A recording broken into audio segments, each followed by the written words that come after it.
नमस्कार मैत्रिणींनो, मी ज्ञानेश्वरी. तर चला बघा, आजच्या व्हिडिओमध्ये तुम्ही म्हणताल हे काय दाखवते आज व्हिडिओमध्ये. तर बघा, उन्हाळा तर चालू आहे, सर्वांनाच माहिती आहे.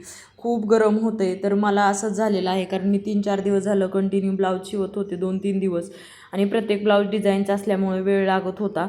तर काय व्हायचं ना, मी ज्या रूममध्ये माझी ब्लाऊजची मशीन जी आहे ना, ज्या रूममध्ये आहे त्या रूममध्ये फॅन वगैरे असं काहीच नाही आहे. फक्त खिडकी आहे, खिडकीतून हवा येते, परंतु दुपारची वगैरे हवा येतच नाही अजिबात.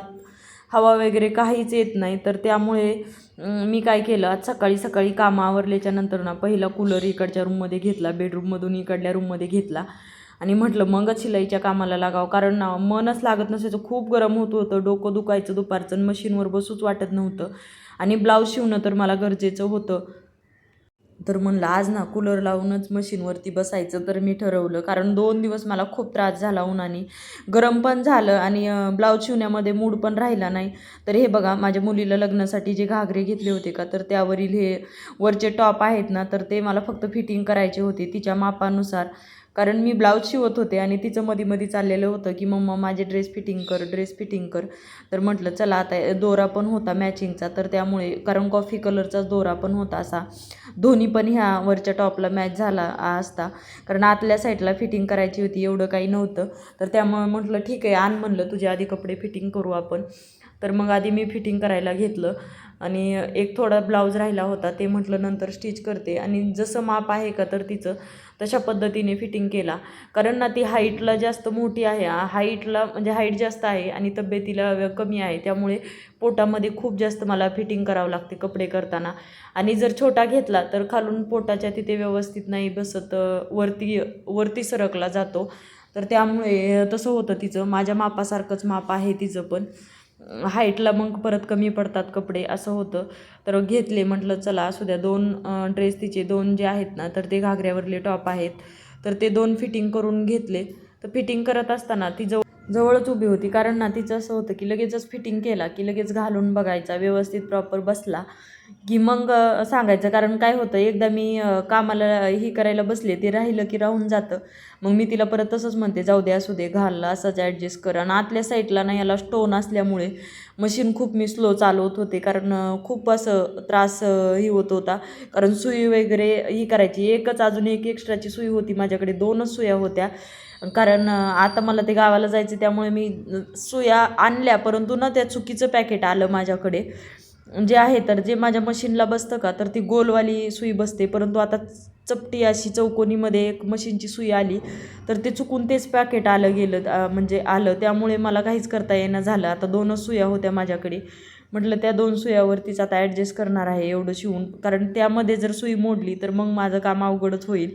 तर त्यामुळे व्यवस्थित मी दमाने ना हाताने बघत राहिले स्टोन कुठे कुठे आहे. तर तशा हिशोबाने मी टीप टाकत गेले. जवळजवळ ह्या जो पिंक कलरचा आहे का, त्याला तर जवळजवळ मी हातानेच मशीन असे फिरवत गेले, मोटरनी ही केलं नाही. कारण मोटरनी फास्टमध्ये जातं आणि मग पटकन सुई मोडून जाते. तर त्यामुळे लगेचच एक ड्रेसची फिटिंग केली आणि तिला म्हटलं घालून बघ. घालून व्यवस्थित ही बघितल्याच्या नंतर तशाच पद्धतीने मी काय केलं, दुसऱ्या पण ड्रेसची फिटिंग करून घेतली तिच्या लगेचच.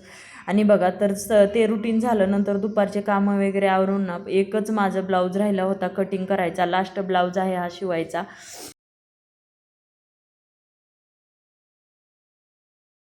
असं विशेष असं काही नाही, फक्त ना बाहीला हँगिंग आणि मागं पाठीमागे पाटीला थोडे हँगिंग करायचे आहेत.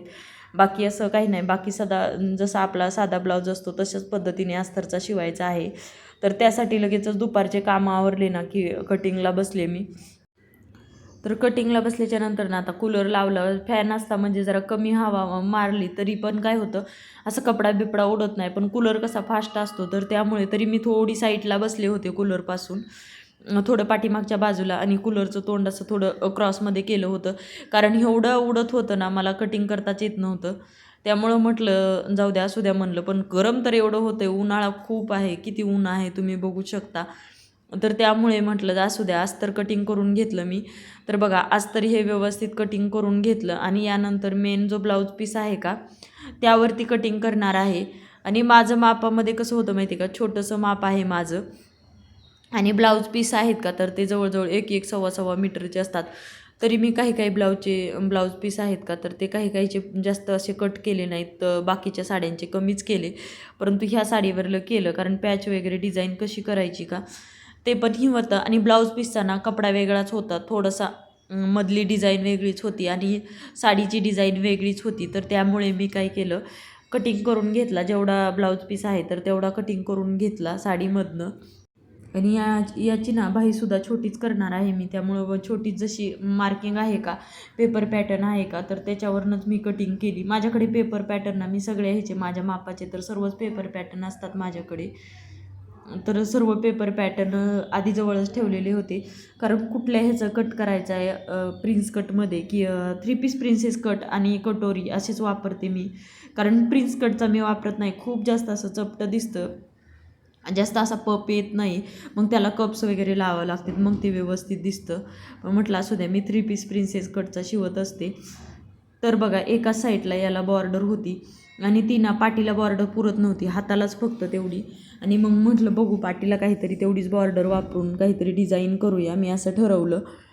तर म्हणून मी काय केलं, आधी बाही कटिंग करून घेतली, व्यवस्थित अशी बाही कटिंग करून घेतली. आणि बाकीचे जे पार्ट आहेत का तर हे त्याच्या पुढेच अशा पद्धतीने पार्ट मी ठेवून घेणार आहे. आधी बाही कटिंग करून घ्यावी म्हटलं व्यवस्थित ॲडजस्ट करून. तर जेवढा काट आहे का तर तेवढ्याच काटावरती बाही बसत होती, एक्स्ट्रा काही थोडंफार एक्स्ट्रा लागत होतं मला, ते 1-1.5 इंचापर्यंत एक्स्ट्रा लागत होतं, जास्त काही लागत नव्हतं. जेवढा जसा काट आहे का तेवढ्या काटामध्येच बाही शॉर्ट बाही असल्यामुळे त्याच्यामध्येच बसून गेली. आणि बघा एवढा कपडा जे आहे का यामध्येच जेवढा मी फोल्ड केला आहे का तर तेवढ्याच कपड्यामध्ये माझं ना मागचा आणि पुढचा दोन्ही पार्ट बसतात. आणि याचा फक्त काट यूज करणार आहे, बाकी बघू शकता तुम्ही किती मोठा ब्लाऊज पीस राहिलेला आहे माझा स्वतःचा. अजून एक जरी मी ब्लाऊज शिवला ना तरीसुद्धा त्याच्यात बसून जातो, तर एवढा हा ब्लाऊज पीस उरत होता याचा उरलेला आहे. तर बघू म्हटलं याच ब्लाऊज पीसाची ना एखादी डिझाईनसुद्धा तुमच्यासोबत शेअर करेन बॅक नेक पार्टची, कारण एवढा ब्लाऊज पीस काय करणार ना मी याचं, किंवा मग मुलीसाठी काहीतरी कुर्ता वगैरे काहीतरी करेल असं काही ठरवलं नाही. म्हटलं आता माघारी आल्यावरच त्याच्याकडे बघावं, कारण ना आत्तापासून एवढं काही नाही, कारण ह्याच्या आधी पण एक ब्लाऊज माझ्याकडे राहिला आहे, याच्या आधीचा सुद्धा एक पैठणीवरचा ब्लाऊज आहे, पण तिच्यासाठी मी ब्लाऊज शिवणार आहे, ते मी ठरवलेलं आहे.